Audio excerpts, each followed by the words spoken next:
berita buruk, duka cita paling dibenci oleh PAS akhirnya diumumkan. Aduh, betul-betul orang dah suka PAS ke di Pahang ini. Betul-betul Menteri Besar Pahang dah suka PAS ke ini.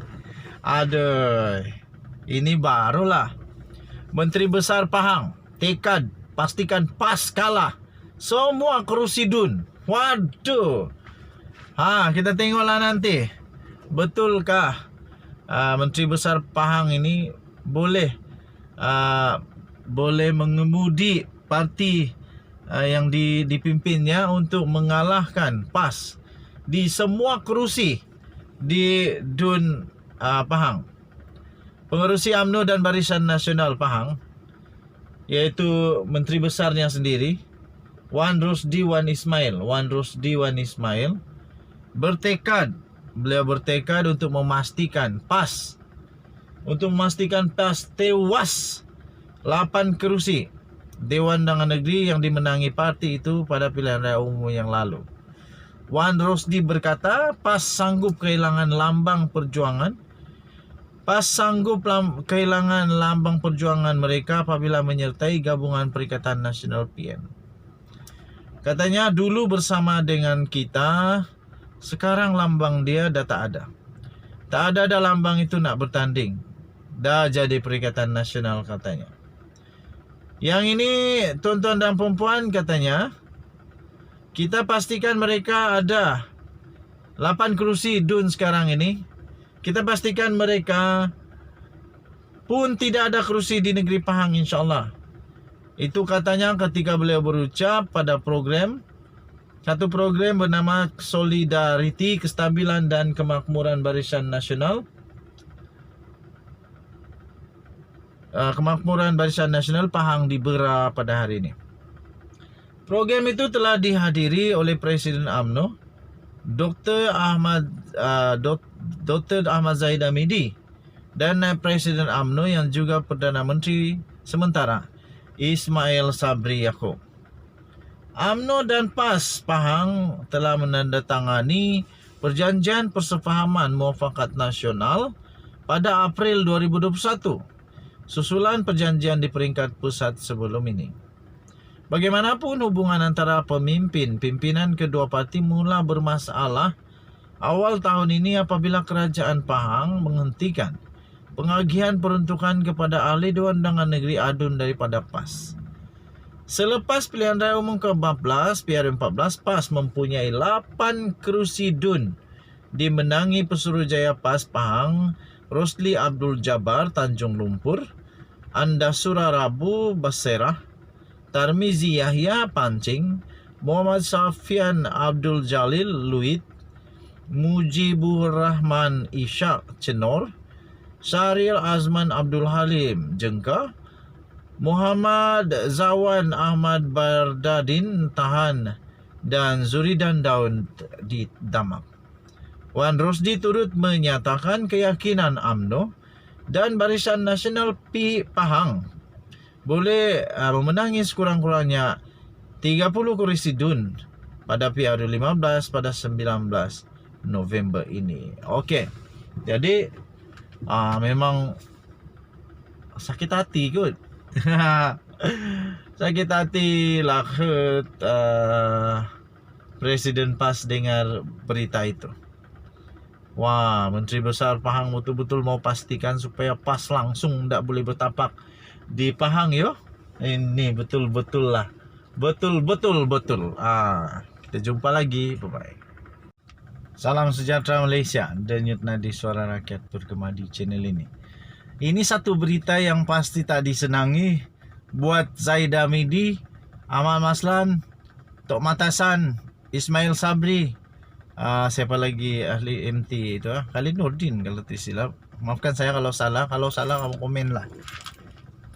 Apa tidaknya dia akan bakal berentap dengan giant killer yang betul-betul menakutkan seluruh nama-nama besar ahli politik di Malaysia. The giant killer ini orang biasa, tetapi dia mampu mengalahkan orang yang luar biasa. Sebagai contoh, The Giant Killer ini pernah menggegar Malaysia apabila di dalam pilihan raya dulu dia telah berjaya mengalahkan Ketua Menteri Melaka pada ketika itu. Ketua Menteri Melaka tu. Ketua Menteri sendiri dikalahkan oleh orang biasa. Jadi kali ini Zahid Hamidi akan bertemu dengan orang biasa ini, yang luar biasa ini. Kali ini Zahid akan bergagal. Zahid sudah 30 tahun kalau saya tidak silap menjadi wakil rakyat di Bagan Datuk.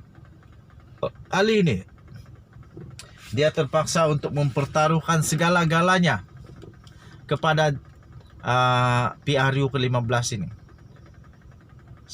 Kalau dia kalah PRU 15, dia memang habis. Dia perlu mempertaruhkan segala-galanya dalam PRU 15 ini. Dia perlu untuk betul-betul berusaha mengalahkan The Giant Killer ini. Adakah rakyat di pengundi-pengundi di Bagan Datuk masih lagi mengundi Zahid Hamidi ini? Ataupun cukuplah 30 tahun itu? Mungkin mereka mau mencuba pula The Giant Killer ini. Jadi tuan-tuan dan puan-puan, Samsul Iskandar yang dikenali sebagai The Giant Killer akan bertanding di Bagan Datuk. Sekali lagi Samsul Iskandar mampu jadi Giant Killer sekali lagi kali ini. Jika tiada perubahan dan semuanya berjalan seperti yang dirancang, calon Pakatan Harapan di kerusi Parlimen Bagan Datuk pada PRU 15 pada 19 November akan datang ini ialah Samsul Iskandar Muhammad Akin. Beliau ketika ini adalah ahli Parlimen Hang Tuah Jaya di Melaka dan bekas Ketua Penerangan PKR. Lawannya ialah Presiden UMNO sendiri, Ahmad Zahid Hamidi, yang telah menjadi ahli Parlimen Bagan Datuk sejak 4 penggal yang lalu. 4 kali 5, 20. 20 tahun lah, cik. Minta maaf. Bukan 30 tahun, 20 tahun, no? Ketika dihubungi, Samsul Iskandar mengesahkan medan pertarungannya pada PRU 15 akan datang ialah di Bagan Datuk. Sebagaimana yang heboh diperkatakan sejak akhir-akhir ini. Bermakna selain di Tambun di mana Presiden PKR, pengerusi Pakatan Harapan Anwar Ibrahim telah mengesahkan bertanding di situ untuk berlawan dengan Timbalan Presiden Bersatu Ahmad Faisal Asumu, serta satu lagi pertandingan menarik bakal berlaku di Perak. Jika Anwar daripada Port Dickson datang ke Tambun, Samsul Iskandar pula daripada Hang Tuah Jaya Melaka ke Bagan Datuk. Misinya tentunya tidak lain dan tidak bukan adalah untuk mengalahkan Presiden UMNO itu yang hanya menang pada PRU 14 lalu dengan majoriti 5,000 undi saja. Wow, timbalan Perdana Menteri, timbalan Presiden UMNO pada ketika itu hanya menang 5,000 undi saja. Tapi kali ini masihkah dia dapat mempertahankan 5,000 undi ini? Sekaligus dengan dua nama besar setakat ini diturunkan PKR untuk bertanding di Perak, ia membuktikan janji Anwar dan Pakatan Harapan untuk meletakkan negeri itu sebagai barisan hadapan bagi perjuangan memenangi PRU 15 ini bukanlah main-main. Perak sudah pasti menjadi tumpuan besar pada PRU 15 akan datang.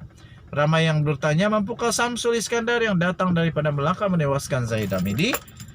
Untuk rekod pada PRU 13, Samsul Iskandar telah berjaya menewaskan bekas Ketua Menteri Melaka, Ali Rustam di kerusi Parlimen Bukit Katil, kini Hang Tuah Jaya, dengan majoriti 5,447 undi. Wow.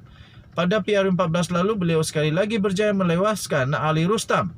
Sekali lagi, kali ini dengan majoriti yang lebih tinggi iaitu 8,640 undi.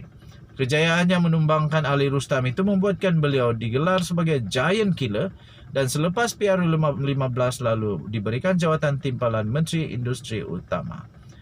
Rekod Zahid pula, pada PRU 14 lalu beliau hanya menang dengan 5,073 undi meski ketika itu beliau adalah timbalan Perdana Menteri dan Menteri Dalam Negeri. Tetapi pada PRU 15 mendatang, Zahid Hamidi bukan saja tidak lagi apa-apa jawatan dalam kerajaan, malah sedang berdepan puluhan kes mahkamah berkaitan rasuah, pecah amanah dan pengubahan wang haram. Maka dengan itu tidak mustahil Samsul Iskandar mampu membuat kejutan, menewaskan Zahid Hamidi di bagan Datuk sekali lagi, dan bermakna dia akan menjadi satu kali lagi giant killer. Tambahan lagi dengan kes mahkamah yang sedang dihadapinya, Zahid Hamidi sepatutnya berehat seketika dan tidak bertanding sehingga selesai kes mahkamahnya. Dengan tidak bertanding lagi, nama UMNO dan BN dapat dihindarkan daripada terkait dengan kes mahkamah yang sedang dihadapinya. Untuk itu, jika berjaya mengalahkan Zahid Hamidi nanti, Samsul Iskandar boleh dikira telah berjasa besar kerana turut sama berperanan membersihkan nama baik UMNO daripada terus dikaitkan dengan kekotoran yang disengajakan oleh presidennya sendiri. Apakah pengundi bagan Datuk tidak mau turut sama untuk menyumbang di dalam membersih dan memulihkan nama baik UMNO untuk perjuangan masa depannya? Ditulis oleh Sabuddin Hussein 24 Oktober 2022. Okey, tuan-tuan dan puan-puan yang dihormati sekalian, di bagan Datuk, kamu rasa Zahid menang atau kalah? Di Tambun, kamu rasa Anwar Ibrahim menang atau kalah? Sebab dua-dua ini presiden parti. Dua-dua ini bakal menjadi orang nombor 1 di dalam parti. Tapi kalau kalah, habislah. Dulu waktu pilihan raya negeri Sabah, ada presiden parti sendiri yang kalah, akhirnya letak jawatan. Jadi jika sekiranya mana-mana presiden parti ini kalah, patutkah untuk diorang letak jawatan juga? Apa pendapat kamu? Kamu boleh berikan, tinggalkan komen kamu. Okey, pada saya kalau kalah lebih baik undur dirilah. Undur diri bagi peluang semua orang lain. Sebab itu menunjukkan kamu tidak lagi dapat sokongan daripada akar umbi. Daripada terus hancur, bagus tarik diri. Kita jumpa lagi. Bye-bye.